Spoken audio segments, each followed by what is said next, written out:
because you kicked me off of the apartment and you take my phone and you delete everything. Everything because you are fucking crazy man, you fucking ass. Les filles, imaginez être avec un homme qui vous interdit les féculents, le sucre, même du riz. Je pouvais pas. Mais les guys, je revis. Bon les filles, bienvenue pour... Il y a des destins qui, malheureusement, n'ont pas été bénis par les plus belles étoiles. Il y a des personnes qui semblent être venues au monde uniquement pour subir et vivre une succession d'épreuves horribles et dévastatrices. C'est le cas de cette ex-Miss télé-réalité qui a fait seulement quelques émissions. Ça lui a suffi pour en sortir totalement brisée. C'est le destin d'une jeune fille, belle, intelligente, qui vivait dans un environnement sécurisé et sécurisant, avec une mère aimante, des proches, et qui a eu, malheureusement, comme beaucoup de jeunes filles à sa place, la triste et dommageable idée de faire de la télé-réalité. C'est ainsi qu'elle a postulé, happée par ce désir de vouloir devenir célèbre ou de rêver la vie de Nabila, sans savoir ce qu'est réellement l'envers du décor, le harcèlement, la pression morale, la manipulation, la trahison, l'effet de meute. Ce sont des choses qu'on voit à travers nos écrans, mais les vivre, c'est tout autre chose. Et c'est ainsi que cette jeune fille qui avait l'avenir devant elle s'est retrouvée enfermée au milieu de prédateurs, de harceleurs, d'hommes violents et de femmes prêtes à tout pour attirer l'attention et obtenir la validation de ces dits hommes toxiques. Elle en est sortie de là avec des traumatismes qui l'ont fait descendre plus bas que terre, au point où elle a fini par lancer un procès contre l'un des membres de ce collectif d'harceleurs appelé Raphaël Pépin. Mais comme un malheur n'arrive jamais seul, malgré le soutien de la population, eh bien, elle a perdu son procès contre Raphaël. Procès en diffamation, ils ont gagné contre elle. Parce qu'elle était absente le jour de son procès. Et vous savez, avec les juges, les absents ont toujours tort. Mais pendant qu'elle luttait pour sa justice, elle devait également lutter contre les démons qui lui avaient été révélés pendant ses courts séjours à la télé-réalité. Cette jeune fille, peut-être un petit peu naïve, en même temps, la jeunesse le veut, qui est très empreinte de justice et qui déteste l'injustice, a tout fait pour obtenir la sienne, mais en vain. Le juge a tranché, elle a eu tort, et ceux qu'elle accuse d'être ses agresseurs et harceleurs ont eu gain de cause. Alors, elle a disparu de nos réseaux sociaux après son combat. Elle a essayé de se ressourcer, mais en vain. Elle a sombré de plus en plus dans les méandres de la psychologie humaine. Et c'est ainsi qu'elle s'est retrouvée internée en hôpital psychiatrique.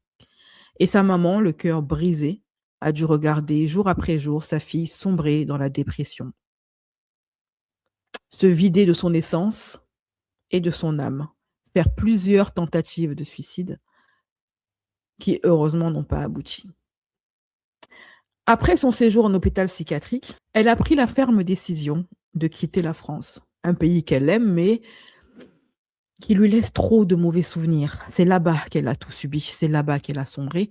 Donc elle s'est dit, comme beaucoup de Français, si je quitte ce pays et que je vais ailleurs, peut-être que dans cet ailleurs, je vais trouver mon havre de paix. Et ça a fonctionné. Pendant un certain temps, elle a immigré au Vietnam. Là-bas, elle s'est fait un tas d'amis. En espace de 2 semaines, elle a trouvé un logement et elle a vu que la vie n'est vraiment pas chère là-bas et très abordable. Elle a pu enfin retrouver des couleurs. Et elle a même retrouvé l'amour. Au bras d'un immigré de 45 ans, donc 20 ans plus âgé qu'elle, qui au début ressemblait au prince charmant. Les bisous, les papouilles, les mots doux, tout allait pour le mieux dans le meilleur des mondes.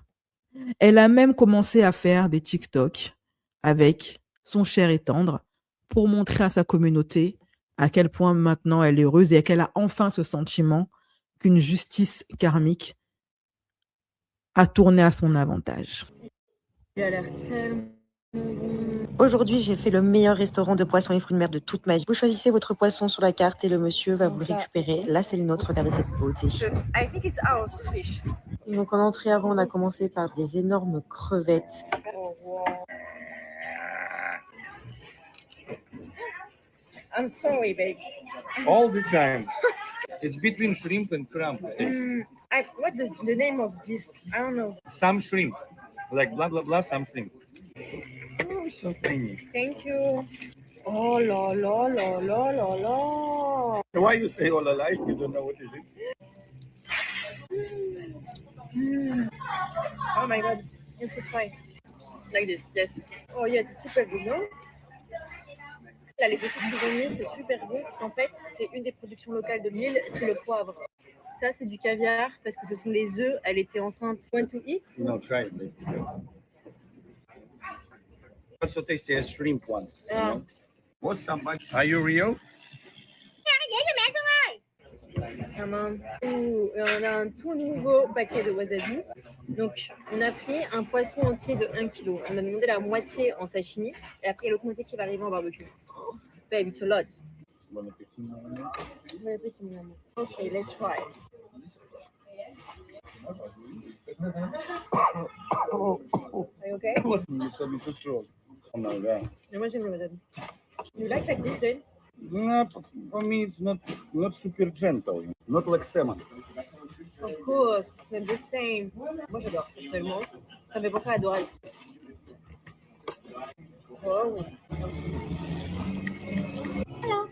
Hello. Regardez-moi ça, c'est l'autre moitié du poisson qu'ils ont fait en barbecue, mais c'est tout tendre. So gentle. Oh, il a l'air tellement bon. But I want lemon, only on my side, okay? Don't worry. Both, I also like.